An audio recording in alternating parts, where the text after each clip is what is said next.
Touchdown. And he will score. Field down the near side. Man open. Touchdown. Will Waddle has got it on the run. And he's gone. Jalen Waddle. Touchdown. The run from Tua Tagovailoa. Pick off by Xavier Howard.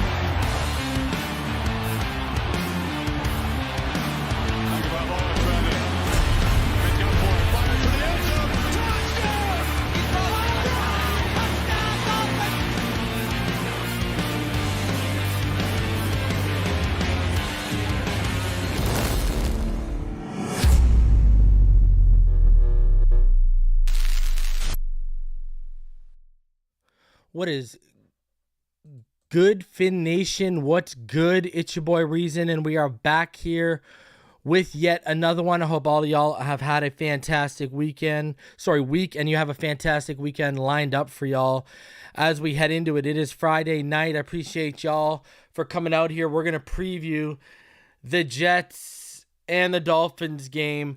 But before we do, we got to set the record straight on a lot of stuff here. As you know, really, I'm not like other people out here. I don't need to live off toxicity and negativity, to get views, to get noticed, to get attention. I let my football knowledge and my takes and everything like that, as well as my content speak for itself, all right? And we got to get into this whole thing because, and you also know I never like to drop names, but we're going to drop some names tonight. We're getting into some name dropping tonight because there is some serious stuff going on here right now, and we got to get to the bottom of it. So let's start off with the top of this, all right? If any of y'all didn't know, there was a video made by Master at Work who had clipped up multiple reactions of Dolphin YouTubers. And if you watch my show, you know, because I warned about it and I told y'all when it got taken down that I copyright struck and I had taken down. Now, some people seem to be under the belief that I'm going to get my channel taken down. And listen right now and listen to me good. All right. We are in the process right now where he has filed a counter notification, which I know he tried for like 3 or 4 days and he finally got one through.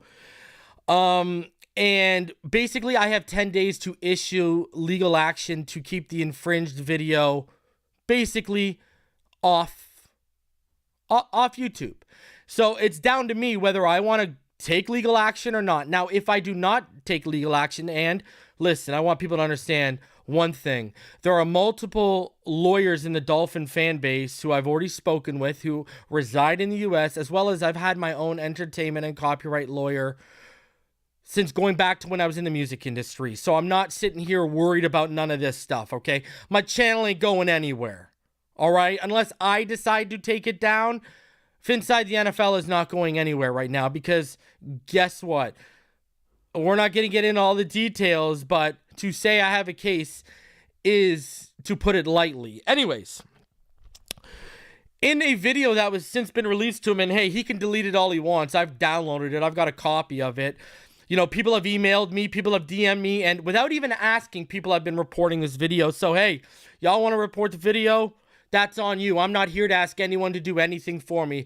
Unlike other people in this community, I can fight my own battles, and I will fight my own battles. So, that all said, in this video, there were certain claims that were made. Now, let's not talk about channels being taken down and false copyright strikes. Let's talk about some real things. There was a claim made that I contacted the sponsor of the AFC East Roundtable, a sponsor whom, until this claim forward, I'd never even heard of. All right? Never even heard of this sponsor. In fact, before this even became a deal in the community, the first person I talked to was EM, and I said, yo, what is this guy talking about? First of all, listen, I'm going to tell you this right now. Whether you're Master at Work and I got your video copyright or one of these jabronis in this community, I don't give enough of a fuck about you to go hunt down your sponsors or to find your love. I don't care enough about you. You don't move the needle for me. All right? This is the first time I'm addressing it. Y'all have been talking about it for a week. Y'all have been more bent out of shape about it than I am. And some of y'all are so naive and running with claims that have no merit to them. There's no proof of it. And y'all are making 3-hour shows off of me. You're welcome for the clicks, by the way. Because you aren't good enough to create content for yourself. Y'all are using this for content. Let alone it's a Patriots person and y'all are supposed to be Dolphin platforms, Finn's tailgate. Unbelievable. All right? Sticking your nose in stuff that doesn't involve you, that doesn't concern you. Stop thinking you matter as much as you do. All right? You got caught stagnant under 2,000 viewers and your shit, your original content, your live shows don't do numbers. You've had to resort to copying videos off YouTube, copying videos off Twitter, and re-uploading them to your account to get subscribers and viewers. Literally go check the facts. That's facts. And I had you, Chris, on the phone with EM Dolphin fan, a three-way call. I told you, stop jacking other people's stuff because you had taken some of my clips from training camp that had been sent to me. I warned you. And you know what you said? You tucked your tail and said, Reason, I'll take it down, I'll take it down. EM, witness. He will tell everyone what happened. He was on the phone. And listen, it's no secret I don't fuck with y'all channel. I don't fuck with how y'all move. Y'all live and feed off toxicity and negativity. Your film breakdowns are the worst things I've ever seen on YouTube. I mean, there's some creators out here who I thought were bad. Y'all found a new level to you, so congratulations. All right? But y'all out here making videos off of me and my name with stuff that don't even concern you. And you don't even have the facts. And you're gaslighting this community without proof. Show me the proof where I called someone's or contacted someone's sponsor. Show me. It doesn't exist. It's never existed. You know why? Because I don't give a fuck about all y'all enough to do something like that. And I've been telling y'all that. Color, when you dropped my name and I came like Candyman because I heard it 3 times on your channel, the same channel y'all gave Irving Figueroa an hour and a half to talk shit about me when y'all didn't even know the real story. Because that's what y'all just like to do, drama, drama, drama. I thought we were talking about Dolphins. All that shit. Y'all keep trying to get me going and get me going. You know what? Bro, keep with your little shitty channel. I don't care what y'all do. I told y'all back there when I came up, Color, when you called my name, that I don't care enough about what all y'all do. I worry about me. This thing with Master at Work, it's about me, my image, my content being used to mock a situation that I think is classless in discussion. End of story. Period. And for y'all to actually be naive to think I got the time on my hands, let alone am willing to go to that level, hadn't even crossed my mind till I heard it come from that guy's mouth. All right? And now this has turned into, because y'all have gaslighted your community, which has a lot of TD people who don't like me. Now this is, oh, well, he's attacking TD. He said, no. And I'm about to show you text messages. I kept TD in the loop when I made the claim, and I kept TD in the loop after the claim was successful about the copyright strike, because it's never been about me and TD. So if Master at Work is up there saying TD, Dan, and Richie are mad, I can't speak for Dan or Richie because I've never spoke to those gentlemen. But like I said in TD's thing, this ain't about any of you three. This is strictly about Master of Work and the classlessness of this. That's it. That's all it comes down to. And we're going to show y'all the text messages, and we'll get into some people who were even up there going on the Finn's tailgate because they were giving a platform to people to spew their mouth without even knowing what they were talking about.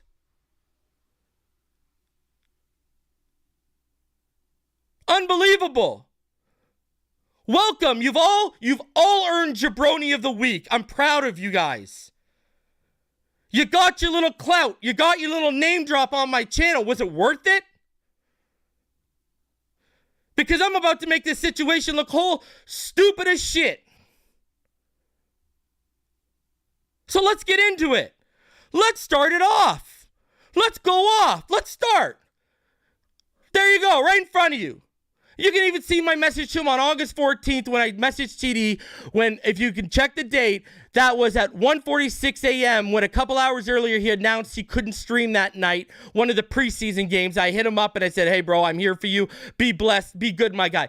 Look at this shit. You think I'm after this guy's sponsor when I'm telling him this stuff and I knew his wife was pregnant? And I said, hope you, your wife, and the family are okay, man, but I'm after sponsors, right? No, we'll get back to that in a second. FYI, I copyright claim Master at Work's video on your AFC East Roundtable page. Using clips of us to mock Tua's injury is downright classless. If you and Dougley are okay with it, cool, because they were both in the video. But I'm not okay with my content being clipped out and used like that. Hey, bro, I respect that. Do what you feel's best. All right? Do what you feel's best. Boom. Number 2. Hey, bro, so YouTube added, sided with me, and removed the video. I'm giving you this heads up because we know each other. If you get 3 claims like that in, I believe, a month, it's actually 90 days, YouTube will remove the channel. It almost happened to Pete, who was clipping up me and EM on his channel, and I hit him twice. I'm just telling you, tell that guy to either ask permission or not to use other people's content. To be honest, if this wasn't an effort to mock the Tua injury, I wouldn't even give a crap. But now this guy is in his feelings on Twitter and YouTube, and quite frankly, I got no problem being petty with him if he uses more clips on his channel or whatever. But now, just keeping you informed. And this is TD's response, 100. I've been clear that I'm not in the middle of this, but we did agree to no longer use content to avoid this. I'm one of 4 and I try to stay away from the others' issues. Like I said before, I respect your opinion and do what you feel is best. You did that and here we are. I still don't have an issue either way. Appreciate it, bro. Thanks for understanding. Period. That's it. That's it. I kept TD in the loop the whole time. Why would I keep this guy in the loop to go under sponsors? And let's go even further. The Finns Tailgate, again, knows I'm not fans of them. All right? Backroom Collections, one of their sponsors. You know how much money I've made them? I had that sponsor for over a year before you guys got them. I dropped them to promote my new website. I got a new sponsor, Pick 6 Apparel. I dropped them right away to promote my new website. I am not taking on Manscaped because I leave it to promote my website. Everything, when I'm promoting something, it's my website right now. So if I don't like you, and I even got you on the phone, Chris, in front of EM and warned you about using my shit, why wouldn't have I gone to Backroom Collection, who I've actually made money with and have a relationship with, and try to get them to remove you and say, hey, these guys aren't good. I don't like these guys. Don't work with them. Why wouldn't I do that to you? Y'all got no proof and you're running with bullshit. No proof. When the real thing is putting a bounty on my head in a video like Master at Work did, that's actually a threat. Even if it is for information, that's a threat. In fact, that might fall under terroristic threat. I know it does in Texas.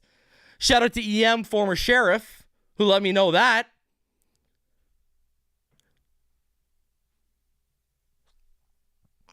Saying I'm attacking someone's sponsors without having proof?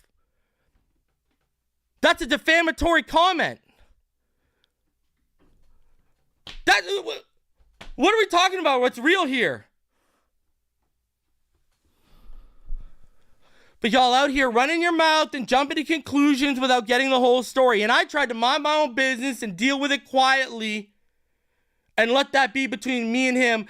But y'all had to give this man a platform and you had to try and gaslight this community. And now I got to address this. And then you even let Pete up there.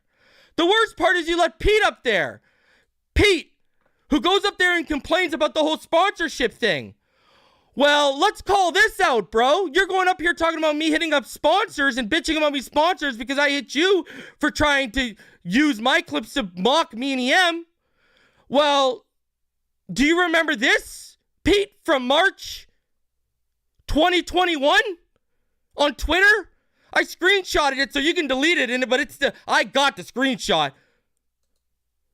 Someone tell Reason I don't care about YouTube. Same video coming soon, but now even better. At Richmond Webb. I don't understand how you messing with a rat and a drug addict at the same time that man smokes rocks off a glass pipe. You're out here trying to ruin my personal relationship with an ex-football player off of, again, something with no evidence. I've already explained the only thing I've ever hit out of a glass pipe, buddy, that's dabs. That's THC. That's marijuana. That's the only thing I've ever hit out of glass. I don't know about what you and your friends do, Pete. I don't know what y'all tricks y'all turn on the corner for just a hit at the glass pipe. I don't know what y'all are up to. But is this not the same as reaching out to someone's sponsor? You hit up Richmond Webb and tried to sever my podcast relationship with him because I've been doing the finish line for now almost 80 episodes. We just brought it to Finside the NFL in recent weeks. That's been part of 3 networks, including DolphinsTalk.com already. Is that not the same thing? Is that not the same thing? All right, see, y'all going off words with no proof. I'm bringing receipts. Receipts. Facts. I don't play in this bullshit with the hearsay. Yo, y'all believe in, I want y'all to know, everyone, y'all know who D1, the homie D1 Chosen is. Y'all are believing the word of a guy, Master at Work, who had a stream about D1 Chosen and claimed D1 Chosen was a pedophile with no evidence. And that's who y'all are hitching your wagon to right now. That's who y'all are hitching your wagon to right now, because TD introduced some of y'all to him. Or some of y'all got it out for me because I done put you in your place, or I don't put up with your shit. So just know who you're siding with. A guy who did a stream claiming D1 Chosen, a man with children for God's sakes, is a pedophile with no evidence. With no evidence whatsoever. And that's who y'all are riding with. And that's who y'all are gaslighting. And that's who y'all are giving the spotlight to on your platform. Now y'all know why I don't mess with you. Because ask EM. Ask the OGs in this community. I done seen this kind of stuff coming a mile away. You think I thought Batman was the only one that would pull this kind of jazz? Y'all actually had the audacity to put my name in your thumbnail. Oh, the Dolphins will ground the Jets, but will Master at Work ground Reason. Are you guys for real? Y'all ain't my friends. Y'all don't know me like that. What are you, Jerry Springer? It's bad enough your whole sub count and view count right now is off of videos you're jacking off Twitter and YouTube that you see pop off, i.e. the T. Higgins and Tua Jalen Ramsey. You've been doing it since the summer. And then when you guys go live, you're only getting 80 to 150 people watching you. The only time I've seen over 150 was when y'all were talking about me. You're welcome. Ridiculous. Absolutely ridiculous. It's pathetic. And y'all don't know me from a hole, and I swear to God, if we all were in the same city, this would not be going down like this. I'm telling you right now. Oh my God, and y'all thinking that I'm never going to come to a Dolphins game. It's crazy to me. Man, I heard what happened to your boy Iceman when he was running his mouth at the last Dolphins game when Gordito rolled up on him and he put his head down. And that's another kid who's been talking about me and we've never even spoken a word. Because y'all be gaslighting people in your little circle who I've never spoken to, and you get them on your little hate train. And I heard what happened with Gordito and Iceman. Gordito said, let's throw down right now, and Iceman wouldn't even lift his head up.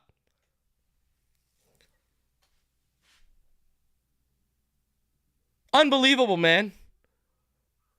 Unbelievable. Y'all don't know me. And I know it all stems from y'all are just mad that when y'all came into the community, Reason didn't make himself accessible to you. Reason didn't buddy up to you. Bro, what do you think this is? Fucking Kumbaya? I'm glad I didn't now that I've seen how y'all move. Y'all have told on yourselves without telling on yourselves. Y'all have done nothing but prove me right in not aligning with any of y'all. That's all you've done. Keep proving me right. Go ahead. And I know Master at Work got a stream playing tomorrow where Dolphin fans are going to go up and try and smear me. Knock yourself out. Go show this community the type of people y'all are even further. Please. Go show yourselves. Expose yourselves. Go. We're all waiting.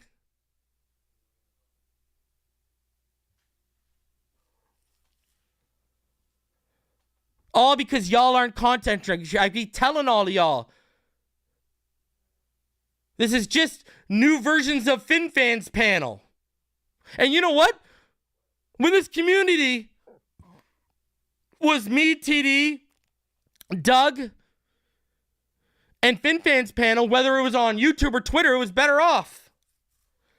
All you new cats on YouTube and Twitter, y'all done fucked it up.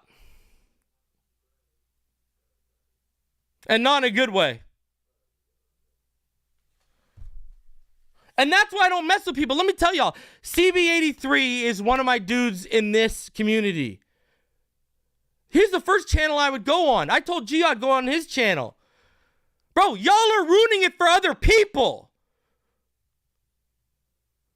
This is why I stick to my own shit. Because I can control what I say and what's released.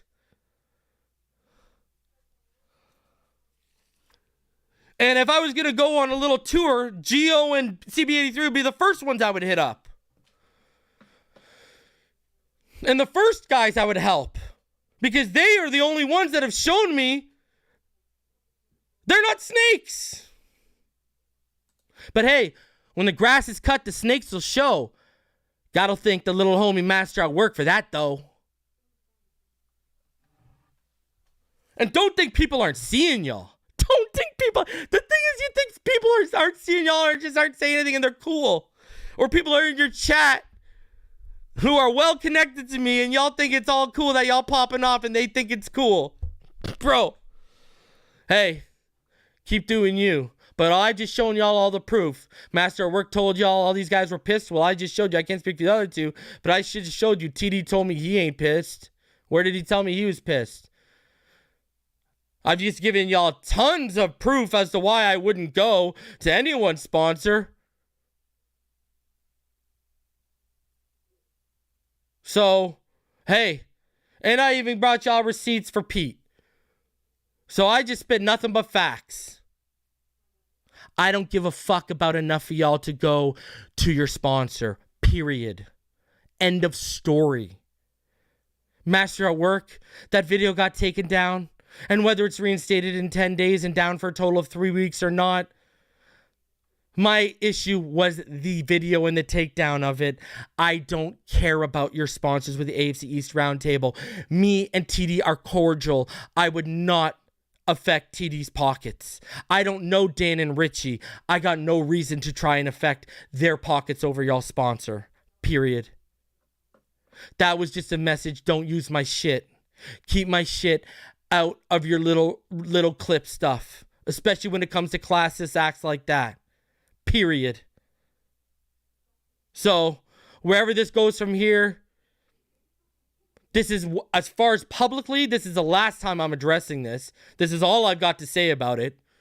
Because the sponsorship is straight up bullshit and y'all are believing a guy who called D1 a pedophile with no evidence. So, how bright do y'all look right now? And then all y'all that were trying to gaslight me and TD, how bright do y'all look now that I've just shown y'all the text? Enjoy. Enjoy. Wear your little idiot caps. Do your little song and dance. Enjoy. And again, this is why I have never, and this is why I will never fuck with y'all. So I don't want to hear apologies. You know what? It's best if y'all just shut up about it and go away. I don't want to hear apologies. I don't want to, because it always comes through the grapevine like EM's my secretary. I always get, Batman came crying to him wanting to get me on the horn. All of y'all eventually come crying and wanting to work this out. No. Now lines have been crossed. I'm good. I am good. As far as I'm concerned, if I woke up tomorrow and some of y'all never existed, Life keeps moving.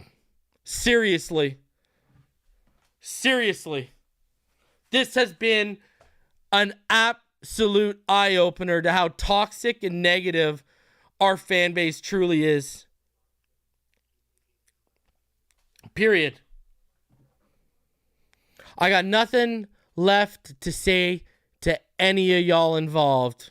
I got no reason to ever interact with any of y'all again. Consider any hope you had of reconciliation or being on the same page gone and ceasing to exist. And guess what? I will continue to not give a fuck about you. Period. I suggest you do the same. Right? And I suggest y'all learn how to make content instead of trying to live off drama and negativity and other people's stuff. It's sad. It really is. Anyways. That's it. I just took a half hour of my time that I'll never get back because my viewers deserved an explanation. And quite frankly, if you're on the other side and you don't believe me, look at me. Do I look like I care? Do I look like I'm going to lose any sleep over it? No, I don't. But everything I just spat for 30 minutes was absolute facts. So, y'all can keep beefing with yourself. Y'all can keep making your little videos and playing each other's videos. Listen, I'm above that, bro. I got better things to do with my life. Knock yourself out. And that goes for any of you.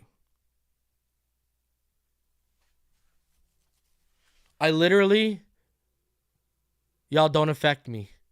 Period. I addressed this because I was told, hey man, you got to set the record straight. Just set it straight. Get your stuff out there. That's it. I was going to ignore this stuff, bro. Because it was all nonsense. It was literally all nonsense. And my bad for assuming some people in this community had brains and logic to realize running with something without proof is usually not a good thing. And without knowing the whole story is usually not a good thing. Man, sometimes I expect too much from you. I didn't expect, a little bit of logic and a little bit funny enough reason was too much, but here we are. You guys never cease to amaze me, man. All right. All that nonsense out of the way. Back to our regularly scheduled programming. So, Dolphins and the Jets. Now, obviously, people are in this little, this feels like a trap game. Should we be worried? Blah, blah, blah, blah, blah. Listen. What worries you on this team right now? Really look at either side. What worries you? Does Zach Wilson worry you? I know Zach Wilson don't worry me. Do Sauce and that young corner group really worry you? No, not really. Maybe their pass rush a little bit, run defense, I apologize. Their front seven and the run defense a little bit. They've been pretty good in run defense. And our run game is only averaging a little over 69 yards a game. Maybe. But am I worried? No, people need to realize 10 days to prepare, to game plan, to install for this team is a long time, especially with a veteran like Teddy Bridgewater. And a guy who played, you heard Teddy. Teddy said he owed it to that organization because they helped rejuvenate his career. So he's going to be playing with a little fire. Listen, everyone knows where I stand with Teddy. Do I think he's a starter in the NFL? No. I have been on record as saying I think he's one of the best, if not the best, backups in the league. He hasn't really shown me that yet, that's for sure. But, with 10 days to prepare, that's a long time, ladies and gentlemen. That's a week and a half. That is a full week and a half. So, with a full week and a half left to prepare, and I do think X is going to go, right? So, it's the same thing with Terron Armstead. Terron Armstead's had weeks already where, he's had times already where, let's be quite frank here, where, he hasn't practiced all week and he's played. X is the last guy that needs to practice during the week. He knows the defense like the back of his hand. Really? So I'm not really worried about that. But, let's get into all the information. As always, I'm going to have, we'll go over the weather because it's at MetLife. Shout out to everyone that's actually going to MetLife. That's going to be awesome. Have a blast, guys. On top of that, the injury report. On top of that, we're going to go over the team comparisons. We'll go over your 3 keys to victory for the offense and the defense. And we're also going to do the player matchup. And I got a few articles to go over, as well as the NFL and NFLPA made a little statement tonight. So we're going to go over that. I know everyone's kind of a little worried. I'm really not. I'm really not. Matthew, what I do is I chapter my videos, so people who are going to watch this after, they'll be able to skip right through it, and we'll be able to get to the previews, right? So, let's keep it rolling here. And I mean, hey, they're going to watch it whether it's a separate video or this video. I mean, why give them the whole video? I'm sorry, I'm not someone to do that.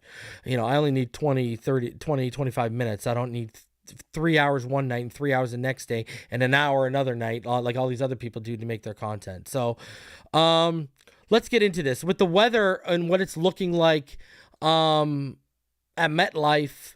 It's going to be clear, obviously, all day through kickoff through the 4 quarters. The temperature, it's going to be around 60, get up to about 64, and it's going to feel exactly what the temperature's like. It's going to feel from 60 to 64 from kickoff to the final quarter. The humidity is actually made its highest point at the beginning of the game at about 49%, down to about 42% by the final quarter. Not a lot of cloud cover, so and a 0 chance of precipitation. So it's going to be a nice brisk fall day in New York at MetLife. It's football weather, baby. It's football weather, and it's football time. So that's what this is going to be all about. Hey, man, all of y'all are going to be partying so hard that you ain't even going to, some of y'all aren't even going to care about the temperature outside. Let's call a spade a spade. Some of y'all aren't even going to care. All right? That's just a fact, man. Y'all going to be drinking enough pops and enough shots to just warm y'all up internally, right? So I know one thing that's got everyone worried heading into this game is our current injury report, right? And, you look at the injury report right now, and obviously, go off Friday participation. Look at Terron Armstead did not participate. We know he's going to go. X was out there today. He was limited. Keon Crossan, limited. Those guys, when they're limited, they're going on. You got to be worried that they did not participate today. Even Tyreek, he's limited with his quad, but McDaniel was pretty adamant that he thinks he's going to go. So, see, the whole questionable thing, I don't really worry about. I don't think you're going to see any of these guys pop up. Like, look at Terron Armstead's did not practice all week and he's questionable. Usually if you're DNP all week, you're out. So I'm not really overly worried. Now, to be the Jets, though, eh? I know Quincy's out, Max Mitchell, but they're not dealing with, like, I know Mekhi Becton, obviously, from earlier in the offseason, but they're not really suffering right now. I mean, if that was a talented roster, man, they would be able, you know what I mean? Dude, I don't know. I mean, they would be able to make some damage and make some noise, but they're just not an overly talented roster. I get our list is long and it's scary, but we're going to be good. We're going to be full go, other than obviously Ethan Carter, Tua. Those are the only ones I expect to be out. Really. I think Terron Armstead's going to go. I think we'll be good there. So everyone just relax. I think X will go. Now I know everyone's a little worried because Garrett Wilson's been coming on lately. Also, clearly, Elijah Moore's Elijah Moore, and we saw what he did last year. Personally, though, and we'll get into it with my keys. I'm not sitting here stressing. I think we're still even if we're banged up, we're still a talented enough team where we should handle business. And especially with 10 days to prepare. I mean, you got 10 days to prepare for the Jets. I mean, this is not 10 days to prepare for the Chiefs. I mean, let's call a spade here, right? So, and we got to win this game, man. I mean, let's go 4-1 into that Vikings game and give Tua another rest. You know? See, that's where this is where I'm falling at. I'm in a weird space where I believe Teddy's good enough and I believe in our staff enough that if they don't get it put together in 10 days to beat a team like the Jets, should we maybe start asking if that 3-0 start was the real deal? Or if this team's the real deal without Tua? Legitimate question to have, is it not? Right? That's why I think Teddy will be fine. I think we'll win with Teddy. I'm not stressing, man. I'm not. Listen, sure, it could end up being close. But, and I know Gio's asking if we should rest Armstead.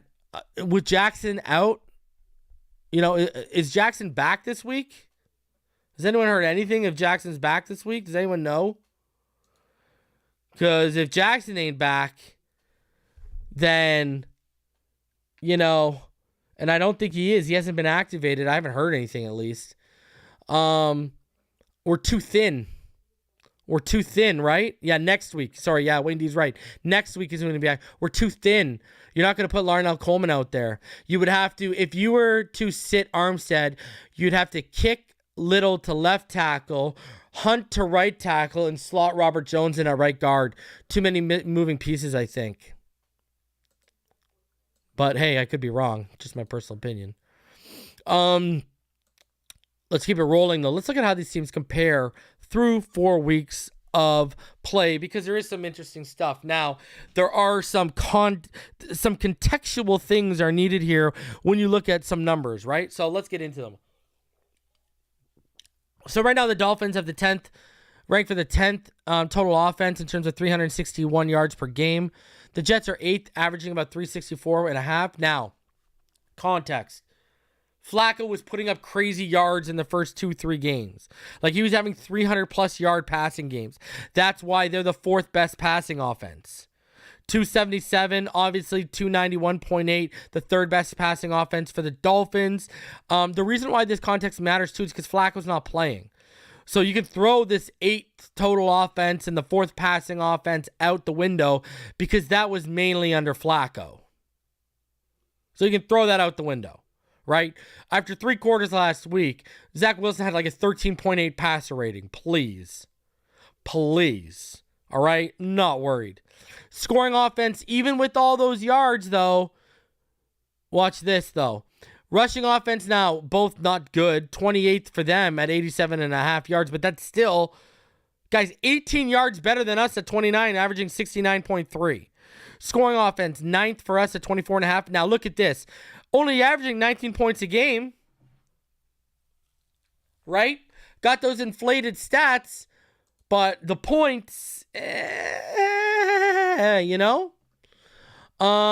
So for me, personally, yeah, I'm not worried about their offense. Thank you very much. Sacks allowed. Now, they've allowed 10. The Dolphins have allowed 7. If you want me to go a little further into it, actually, you know what? We'll wait till the keys. We'll wait till we get into the keys, and you guys will see what I'm talking about. But guys, the Jets are a pressure factory. I mean, I don't know how else to word that.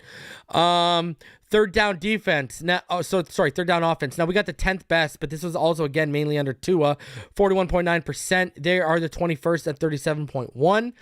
Total defense. Now they are the 10th best defense. They allow about 326.5 yards per game. We are 28th, allowing about 403. But look at our strength of schedule to start the first 4 games compared to theirs. It's not even close. Passing defense, 31st are the Dolphins right now at 299.3. Again, look at the quarterbacks we faced. Lamar's having an MVP season. Josh Allen is in the MVP running and threw the ball 63 times for 400. You know what I mean? He threw 63 times for 400. Right? Mac didn't light us up. You know what I mean? So anyways, they are allowing 217.8, which is 15th best. Rushing defense, the Dolphins are 11th, allowing a 103.8. They're allowing 108.8, which is 13th best. Scoring defense, they're allowing about 25.3 points per game, still, even with those good stats. But we're 16th again, keeping up with a little bit of the middle of the pack numbers we got there, allowing about 22.8 points per game. Now, in terms of sacks, they've only got 8 so far, which is 18th. We've got 7, which is 22nd. Third down defense. Look at this. Battle of the cellar.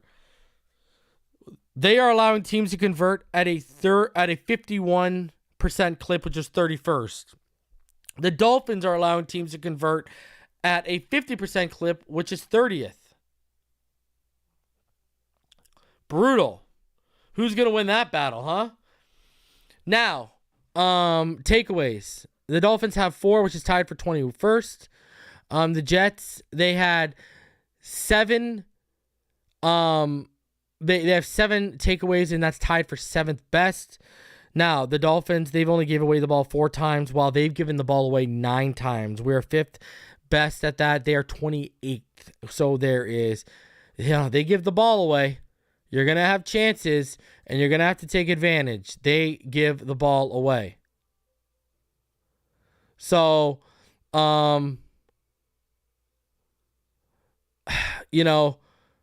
listen, I'm not worried about our defense. It's going to be, and you'll see when we get into the matchup to watch, it's going to be how our offense is going to be performing in this game. Really, I think that's what it's going to come down to. We're going to get chances. The defense, I believe, will give us chances and extra drives. So, shout out to the homie Q, man. Now, let's get into our 3 keys to victory. We'll do offense, then we will do defense. Let's start with the offense. All right? Offensively, you got to execute better on third down with Bridgewater. Now, I know we're 10th best in the NFL, but we showed the film this week that Bridgewater, there were some third down plays where he really struggled, right? That he didn't make the throws and he didn't execute the level we needed him to. So we're going to have to execute better on third down with Teddy Bridgewater. We're going to have to extend drives. No real excuses there. No excuses at all. Number 2, you're going to need to do better than the 69.3 rushing yards per game average we currently have. I mean, what else? That basically says everything, right? And when you go look at them, right? I mean, they got some good run defenders, right? Quan Alexander is over there, and he's doing some decent things. The rookie Jermaine Johnson's been decent at setting the edge when he's been asked to. So CJ Mosley's always a beast, and he's healthy. Sheldon Rankins and John Franklin Myers, they do their thing. So, we're going to have to get better production out of the run game. And we have an article we'll go over here by Barry Jackson a little bit, and it'll talk about something, because remember, all the communication Frank Smith talked about has been given to our offensive line. Tua is no longer a part of that process like Flores had him. They adopted the same formula they had with Herbert. Herbert was not at the line doing IDs, shifts, and all that jazz. He wasn't doing that stuff. And so now they've put it on our offensive line, and that's why we've seen some struggle in the run game, and we'll talk about that in a bit. Listen, feed Tyreek and Waddle. I mean, let's be honest. Have they been challenged yet, their secondary? Have they? Have they been challenged? And who's challenged them? You know what I mean? This is, again, like, the plays were there too last week. This is, again, another deal with a backfield that hasn't overly been challenged.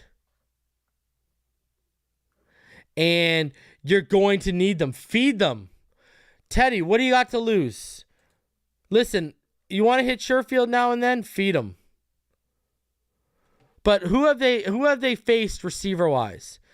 Right? They faced the Steelers, who had, first of all, Kenny Pickett and Mitch Trubisky throwing the football. And George Pickens still got 6 receptions for 102, and Freiermuth got 85 on them. Okay. When they played the Browns, Amari Cooper got 101 on them and a touchdown. When they played the Bengals, Tyler Boyd got 105 on them and a touchdown, and T. Higgins put up 93. If these names I'm listing off can do that, what can Tyreek and Jalen do? Cook City, baby. Put them on the rotisserie.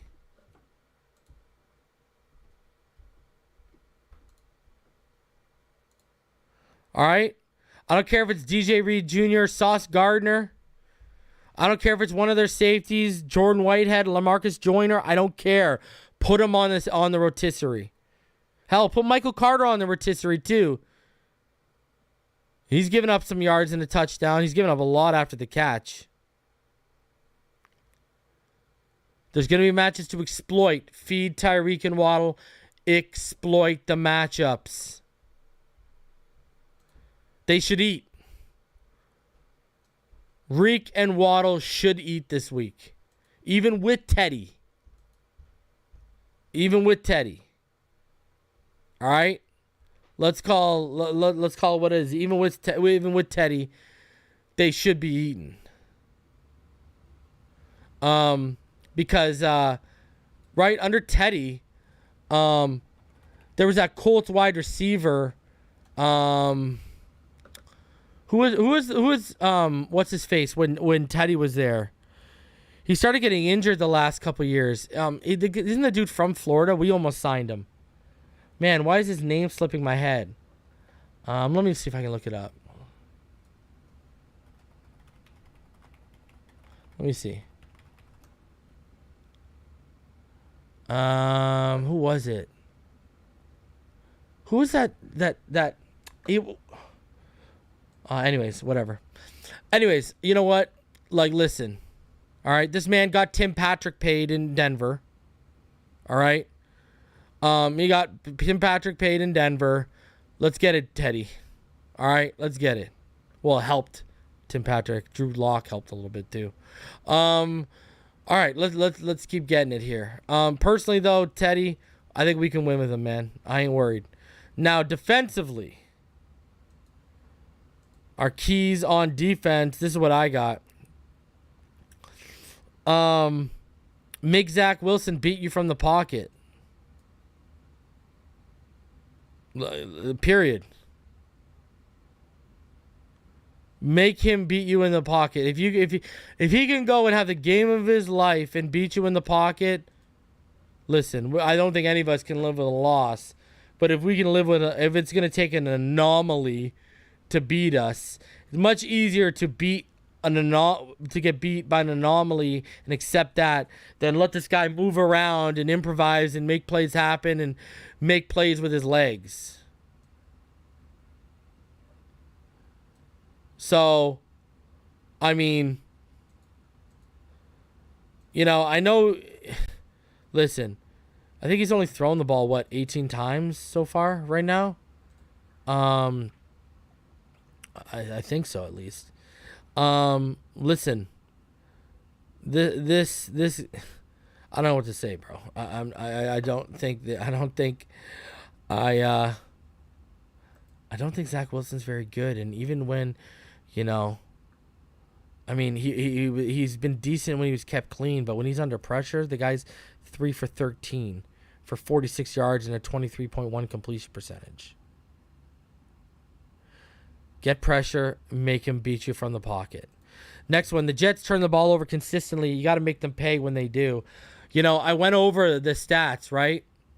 Y'all saw the team comparison. It already been put in front of you. They've already given the ball away 9 times. That tells us they're going to give the ball away to us. Make them pay. It's going to happen. Make them pay.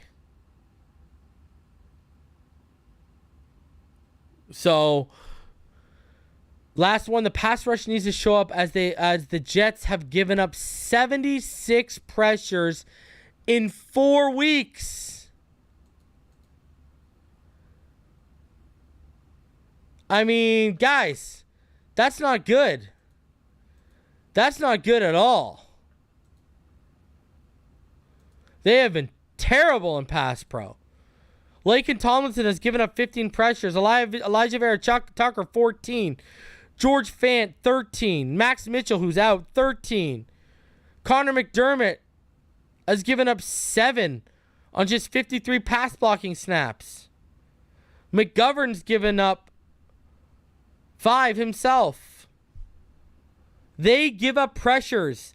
That's an average of like 19 pressures a game. Listen to what I just said. They are giving up an average of 19 pressures a game. And I've shown you the numbers. Jalen Phillips has been winning his pass rush. You know, he has a high pass rush win rate. He's been winning his pass rush matchups. The chance is going to be there. They're going to turn the ball over and they give up pressure. That is a recipe for disaster. Yeah, Isaiah, you're right. Ty Hilton. And I don't know why I was thinking about Ty Hilton. I just was thinking about Ty Hilton. He came into my mind for a sec. You know, that's a lot. 19 pressures and you've averaged... Listen, if you look at this right now, they are averaging over 2 turnovers a game and 19 pressures a game. That is not a recipe for success. That is not a recipe for success against our defense, even if we're banged up. Do you see why I'm not as worried as some people here? Are you starting to really see why I'm kind of it's all good? So make him beat from the make Zach Wilson beat you from the pocket. They'll turn the ball over, make them pay when they do. And the pass rush needs to show up as the Jets have given up 76 pressures in 4 weeks. So 2 turnovers a game, 19 pressures a game. The defense should get it done. I have full faith our defense will get it done against them. I'm sorry. I'm sorry. I don't think our defense is going to all of a sudden, they're just not going to give up pressures and not turn over the ball against our defense. Come on. Again, they played the Browns defense, the Steelers defense, which is good. You know, the Bengals defense, which were better than. So, should be there, right? Now, for me, it's pretty simple. My player matchup to watch, it's got to be Teddy versus Zach Wilson, because whoever does more for their team is going to win. Whoever does more against the opposing defense is going to win, unless one of the team's run game just pops off. But given the evidence we have that they're the 28th best rushing offense, we're the 29th best rushing offense, not putting my eggs in the basket. I think it's going to come down to which quarterback makes more plays than the other guy. They did not have 10 days to prepare for us. We did. I think we have a better offensive coaching staff than they do. I think even with Teddy at the helm, we have a better offense than they do. So, 10 days, no excuses. If we lose on Sunday, there are no excuses. None, zip, zilch, zero. Don't want to hear them. Period. Now, if God forbid, there's just a rash of injuries in the game, okay, let's have a conversation. But I'm saying, aside from a massive rash of injuries or important injuries in the game, anyways, so my player matchup to watch, Teddy versus Zach. Teddy should win this game. Let's call a spade, man. Teddy should win this game. He should beat this jabroni, Zach Wilson. All right. Next up, 3 top Dolphins questionable. Let's get into this article from Barry Jackson.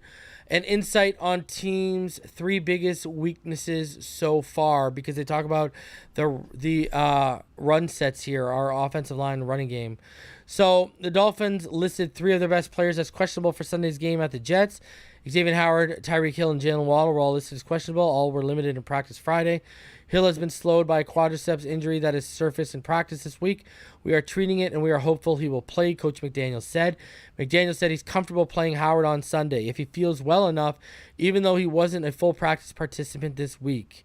Howard left the Bengals game in the third quarter with a groin injury, and his agent David Cantor said last week that Howard has 2 severely hurt groin muscles. The Dolphins also hope Waddle can play through a groin injury that has been at issue for the past couple of weeks. Also on the final injury report, Tua Tagovailoa and Ethan Carter are both in concussion protocol and out. Listed as questionable besides Howard, Hill, and Waddle are Taron Armstead, who hasn't practiced in weeks but continues to play through a toe injury. Keon Cross and Robert Jones are also questionable. Byron Jones remains on the PUP list and won't be activated this week.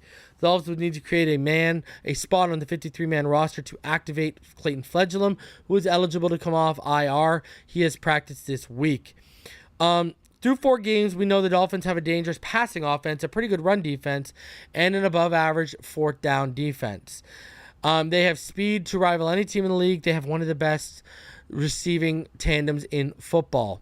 Those rank among the positives in this 3-1 start.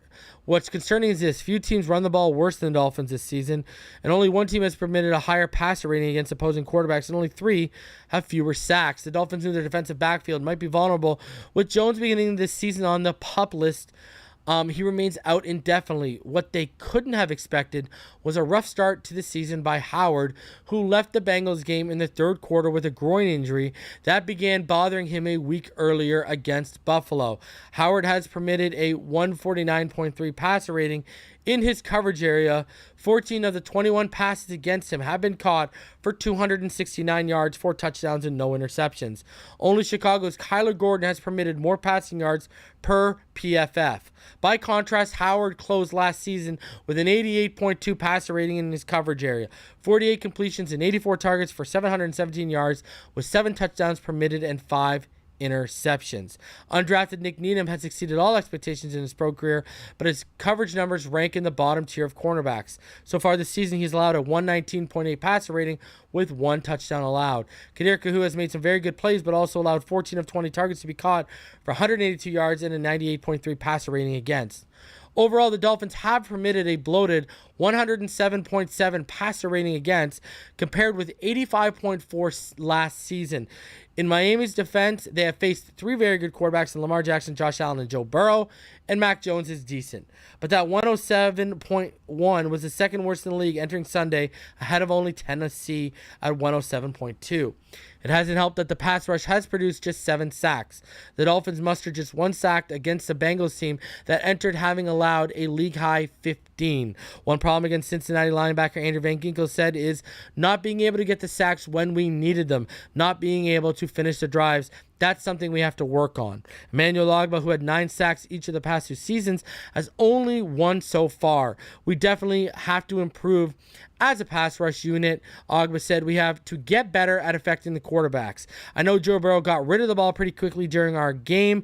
You have to do a better job of getting back there as fast as I can. Melvin Ingram has 2 sacks and has been a helpful addition. Jalen Phillips, off a 8.5 sack rookie season, has only 1, but PFF noted he had 5 pressures against Cincinnati, and his pass rush win rate has been very good. He has improved against the run as well. The Dolphins don't have any sacks from defensive tackles Christian Wilkins, Zach Seiler, and Raekwon Davis. In fact, Davis just has a half a sack in 33 NFL games. And the Dolphins pressure quarterbacks only 13.4% of the time, which is only second worst in the NFL per PFR, Pro Football Reference. The problem on offense has been the running game that's averaging just 3.5 yards per carry, which is 28th in the league. Raheem Mostert has a 3.8 average on 39 carries, well below his 5.4 career mark. Chase Edmonds has a 3.0 average on 28 carries, below his 4.5 career average, and 5.1 average for Arizona last season. So unless those 2 suddenly and dramatically regressed as runners, one might conclude that the blame lies solely with the blocking. But it's far more nuanced than that. It's definitely a complicated running game, said Mostert, who played in the system in San Fran. I don't expect them to get it right just like that. Mozart and offensive lineman Liam Eichenberg cited the importance of communication with pre-snap line calls, something that has been as sharp as necessary for the run game to succeed. The biggest thing that hasn't been effective on the offense with regard to the run game are the calls, Mozart said. Connor is the new center. He's getting better each week. It's a little bit tricky, especially in this offense. He hasn't been in this type of offense as a center. He's making the best calls he possibly can. Sometimes it's just a missed ID, identifying something in the defense. Eichenberg said communication responsibilities go beyond the center. We all make our calls. We need to communicate better across the line, communicating where everybody is going, and understanding the whole scheme with all our emotions and what our offense does. It's a hard system. It's a really good system, but it's hard. We're trying to clean up the mistake. That's why we do a lot of walkthroughs. Watching tapes helps too. And Mozart makes it clear that even in the running back room, we're not hitting holes the right way, especially me. I didn't do a good enough job to hit those holes. We're almost there. Once we figure it out, it's going to take off. And I've said that. It's looked like we've been close to a few big explosive runs, and it just hasn't got there, right, guys? In the area of run blocking specifically, PFF ranks right tackle Greg Little 49th and a worst among all NFL offensive tackles. Left tackle Armstead is 14th. PFF rates Eichenberg as the number 60 run blocking guard, which is bad among 61 qualifiers, and Robert Hunt is third. PFF doesn't blame Williams. The website grades him as a number 3 run blocking center. Durham Smythe had 2 good blocks on Mozart runs in the fourth quarter against Cincinnati, but PFF rates him 48th as a run blocker among 65 tight ends. Mike Gesicki is 51st. Hill this week called on the Dolphins receivers to improve their run blocking. McDaniel oversaw one of the NFL's best run games in San Fran. He has done excellent work overall as a rookie head coach, but he's still looking to be able to replicate that 49ers running game success in his new job in Miami. It'll come. I've said from the beginning, we got certain guys, let's be honest. He's not the dude. Eichenberg's not the guy you're going to make the strides with. And you got to get that right tackle shored up, whether it's with Greg Little or whether it's with Austin Jackson. We need better there right now, and we'll get better, man. Hunt's doing good. Connor's doing good, other than he still has some snapping issues here and there.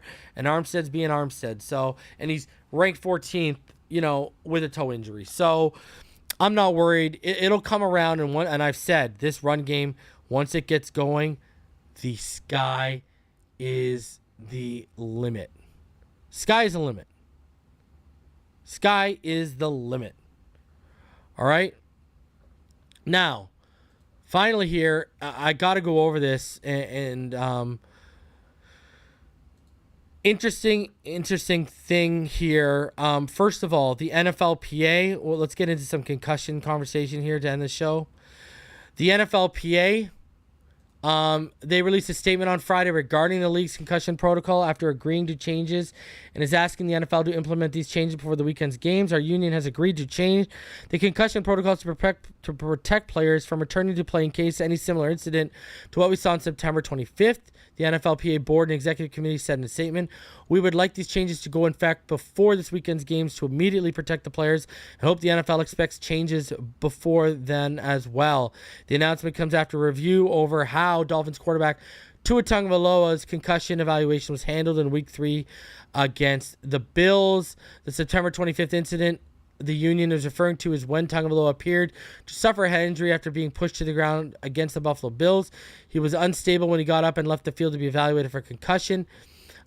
It was first reported that he had a head injury.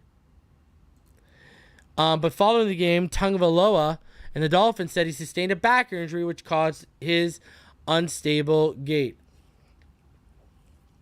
Fans, players, media, and others across the NFL world were concerned that the situation was not handled properly due to Tagovailoa looking to get up, and an investigation was conducted in the situation. As we have discussed with the NFLPA, we agree that the changes to the joint NFL-NFLPA protocols are necessary to further enhance player safety, the NFL said in a statement on Friday. We've already spoken to members of the NFL Head, Neck, and Spine Committee and the leadership of the unaffiliated neurotrauma consultants and independent certified athletic trainers who serve as spotters to discuss these likely changes. So, obviously, 4 days after, Tagovailoa had the injury again, and he's in concussion protocol. Last weekend, the NFLPA exercised its right to terminate the unaffiliated neurotrauma consultant who was involved in the handling of Tagovailoa's injury against the Bills. And then hours later, the NFL and NFLPA released a joint statement letting everyone know, hey, there's changes coming to the concussion protocol. But a guy who I've talked about many times on this channel, Barry Jackson reached out to him, and maybe Barry watched the show and said, hey, that's a good idea. Trent Green, former Dolphin, but also a guy who dealt with serious concussion issues. We got to see this. I wanted to show you all this. This is CBS's Trent Green working another Dolphins game, talks to his own concussions and more. CBS analyst Trent Green, who worked with the Dolphins' wins against Baltimore and Buffalo and calls Sunday's game against the Jets with Kevin Harlan, can relate to what Tua Tagovailoa is experiencing, having sustained multiple concussions in 113 starts as an NFL quarterback. He was worried when Tagovailoa had banged off the turf in Cincinnati, but he wasn't rushing to place blame. During a Zoom conversation on Thursday, Green offered a measured assessment of the situation, devoid of the accusatory anger splattered across social media. The former Dolphins, Kansas City, Washington, and St. Louis quarterback sustained at least 2 concussions. He believes it was likely more than that. Oh, for sure, it was like 8 at least, as a player, including one that left him snoring on the field. Among the topics covered, Green is not part of the angry mob ripping doctors or the team for the decision to reinsert Tagovailoa into the Bills game. When you see him stumble, you immediately think concussion because we've all been trained to think that. But Green isn't convinced it was a concussion. Many former players and others have insisted that it was, but the 2 examining physicians said he had a back, not head injury. It was good he was able to get up on his own. He looked fine going to the locker room. And then the report that that Melanie Collins, CBS sideline reporter, was given was he was being evaluated for back and ankle injuries. We assumed it was a back thing because that caused it to happen. When I first saw it, I was surprised he came back in the second half because I was thinking head injury. But when the report came back that it was his back, I don't even think we brought it up in the second half. Unlike some, Green said he doesn't know that the process did go wrong against Buffalo. If they sent down the video of him stumbling and they say, yeah, we understand he was stumbling, but he was stumbling because he was having back spasms, if that's accurate, I don't know where the problem lies. A lot of it needs to be the player being honest about what's wrong.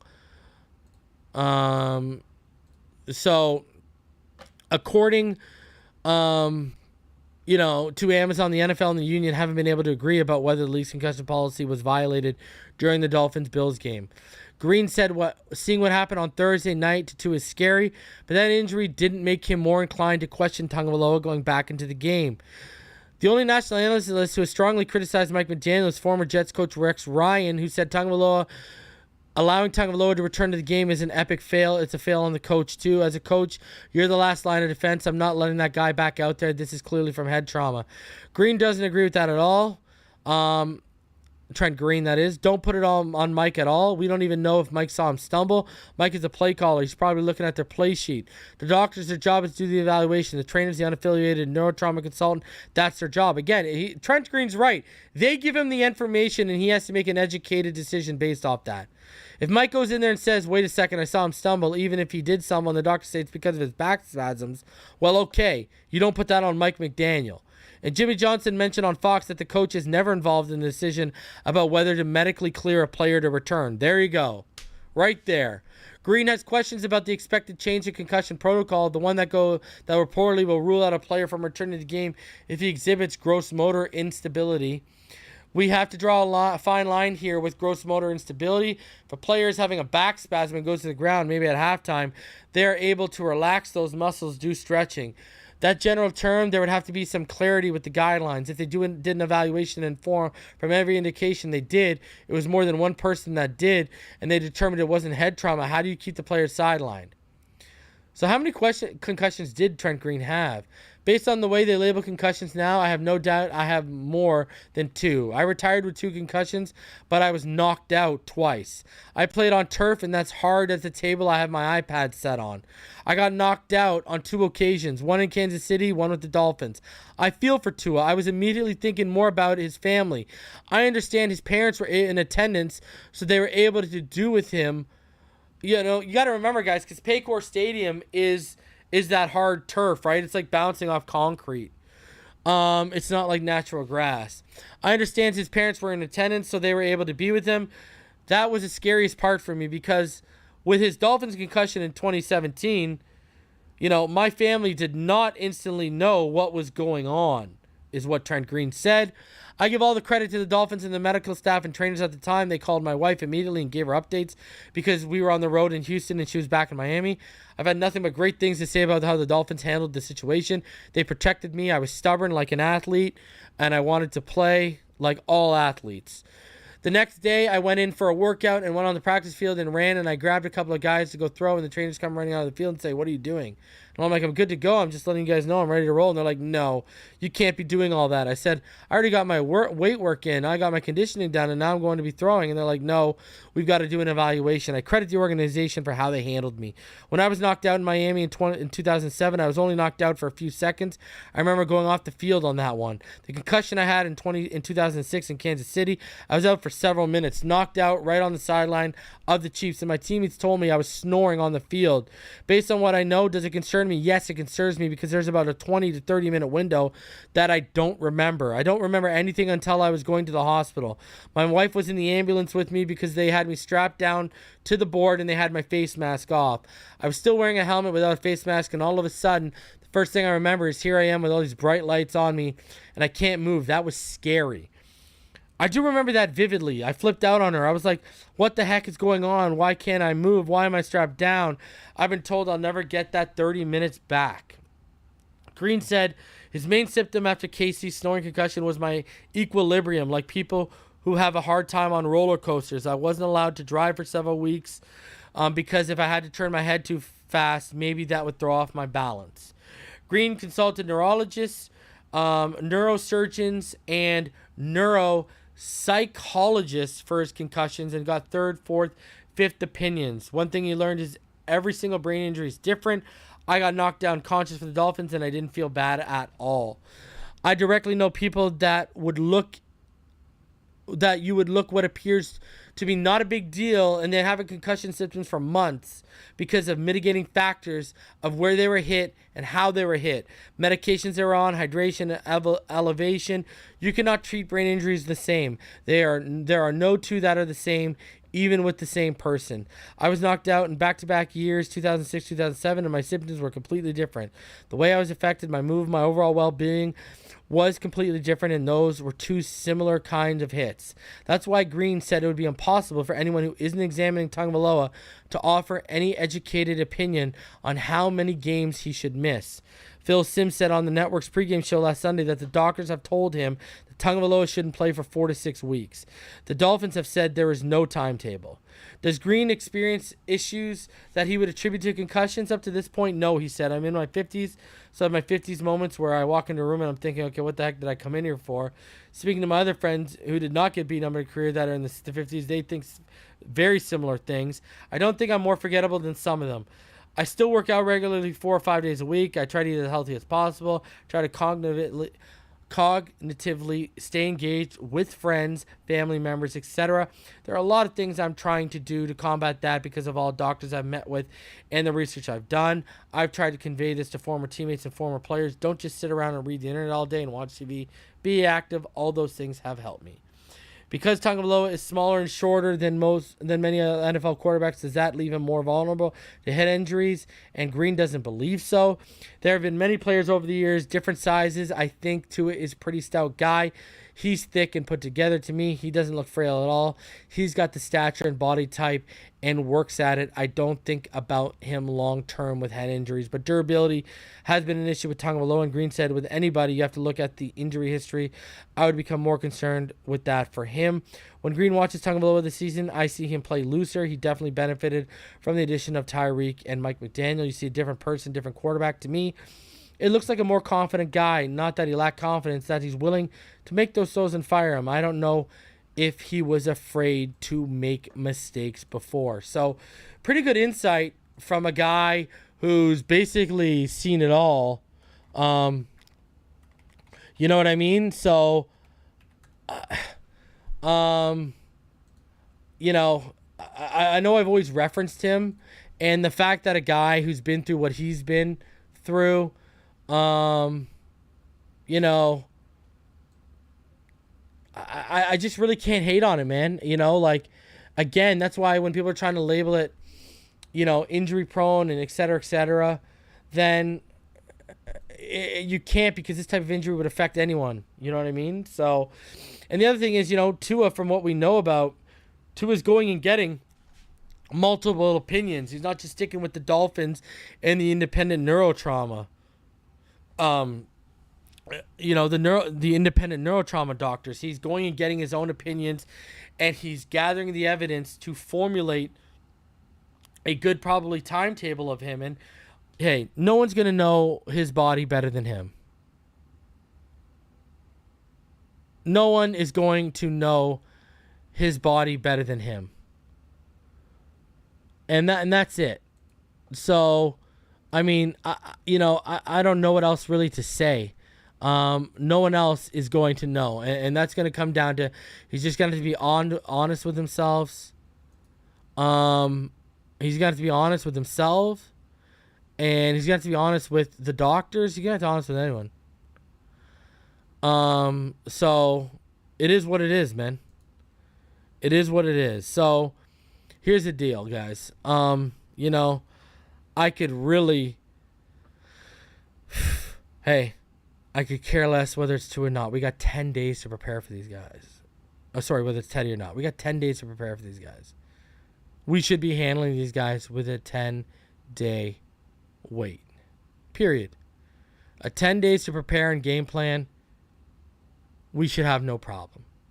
So we'll get the answers to that on Sunday. Y'all already know what time it is. I'll be live Sunday. We'll be live reacting to the game. Make sure you roll through. Let's go get that dub. And I know a lot of you are going out to MetLife. I hope all of y'all have an absolutely fantastic time at MetLife. I really do. And man, just, stay safe. Let's get a W. I hope all of y'all get to see a nice road win in October. All right? Listen, I appreciate all of y'all. I will see all of y'all on Sunday. Y'all already know what time it is. Fins up all day, every day, even beyond the grave in which we'll lay. Let's get this W on Sunday, baby. Let's get this W. All right? No excuses. Teddy or not, we got 10 days. We had 10 days to prepare. Let's get this, baby. We're a good enough team. Appreciate all y'all, and I'll see y'all on the next one. Fins up, baby.